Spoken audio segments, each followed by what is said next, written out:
John Spencer is my guest. John is a military analyst, and he's chair of war studies at the Madison Policy Forum. He's in Colorado today. John, great to have you back with us. Much appreciated.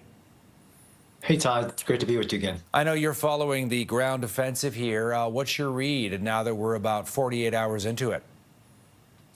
That it isn't a bluff. I think that Hamas was hoping for the international community, and personally, in my opinion, shame on the European Union.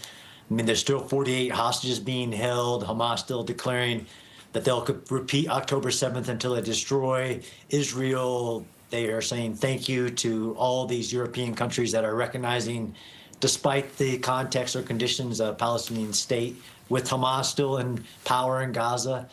I think the military operation, Israel is doing everything reasonable, feasible to try to get civilians out of harm's way. They have created new humanitarian zones in southern Gaza. There's even one that Egypt helped establish, which is, I think, a little bit of an interesting data point, since Egypt could actually alleviate all of the human suffering by allowing a site like that to be set up in the Sinai Desert.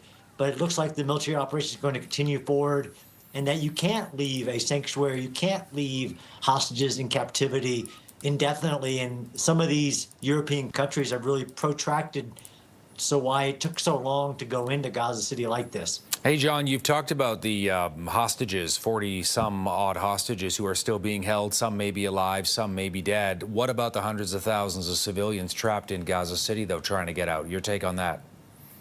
Yeah, I think it's really unfortunate that Hamas is trapping them. Hamas is putting out written guidance that any civilian that leaves will face severe consequences. They've set up roadblocks. They're doing everything they can to put the civilians in harm's way. I absolutely think that the civilians are caught in the crossfire, and that in no other war that I've ever studied has there been a single country, Egypt, who has the ability to allow those civilians to completely get out of all that danger, which is real. Even along the evacuation routes that Israel says, we will not operate in this area to allow civilians to evacuate. Hamas is still putting them under danger in those areas, to include using them as shields. Even Israel opened up in a second evacuation zone, route, which Israel says they will not screen. Just please get out of harm's way as the IDF moves forward against Hamas.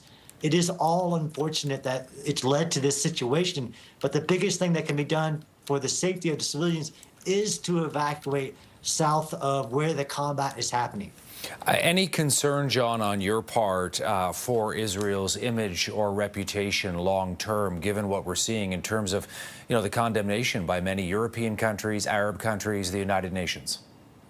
Yeah, I think it's all really problematic. Of course, there's concern in European nations like the European Union, real consequences to a nation defending itself, and the hypocrisy of that. If it was any nation of the world, it wouldn't be like this. There wouldn't be a statement of, yeah, you're attacked, you should defend yourself, but not like this, and we're not going to help you in one way. Actually, we're going to stop you in some ways. I'm really concerned for the rule of law, the laws of war, even international norms of countries that are attacked, and what people are saying you can do to defend yourself, even go back and get illegally taken hostages that are being starved to death in tunnels just a few hundred meters where they can be seen. Gaza City can be seen from Israel. And then these nations saying, your international reputation is going to be tarnished if you continue to try to get your hostages back and stop this existential threat on your border. I'm really concerned for what this means for the rest of the world. Hey, John, it's great to have you back. Appreciate you giving us your take on this one today. Thank you.